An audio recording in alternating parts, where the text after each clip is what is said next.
Yule mtoto rafiki yangu kanunua gari, yule mtoto hapo nyuma hapo nani yule? Nani? Wao wanamtania. Sasa inakuhusu nini sasa? Kanunua gari simwache anunue. Afanye kazi yoyote yule mtoto afanyeje? Utafeli mdogo wangu.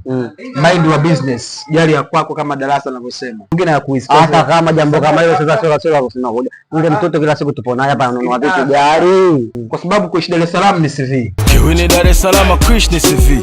Na ukitaka ujue hilo sinaona fisha na kula fish. Fisha na kula fish live at the sea. Kivipi? Umemuelewa hapo? Samaki anakuwa samaki. Huku mwanamume anapiga mwanamume mwenzake. Ndio watu michongo wanapata. Nyinyi mnataka na nyinyi mwa hata watibu wewe. Wewe unataka kusema unataka kusema yule mtoto tayari. Sijui kama amemvunja jamvunja kwa sababu kuishi Dar es Salaam ni CV fisha na kula fish. Na wakati mwingine uone mtu bodi ngangali, jitu shupavu, lakini hamna habari mpaka watu angalia bodi ya gari ngangari, kumbe jitu kubwa mwili jumba kirakshari, unaambiwa kuna kupari mpaka mgonge mjumari. Ushaelewa? Kama bwana tendo za miguu. Hata kitu atusome miguu. Mtoto tayari yule. Mind your business. Mtoto tayari. CV ana CV.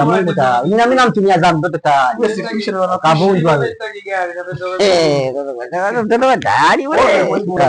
Sio kila namuona kapata, ukafikiria kapata tu bila mbavu na bila mitikasi nini. Nitapanda sana boda boda.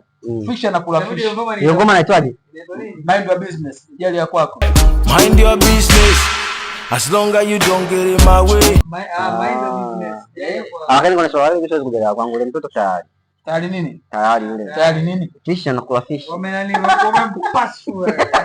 Wamembini. Hata kama nilisikia nipi yule mtoto kama. Wewe panda raspa. Wewe mtoto unataka uifishi yule na fishi mwenzako fresh na mapema sana. Wewe haya wewe. X-ray.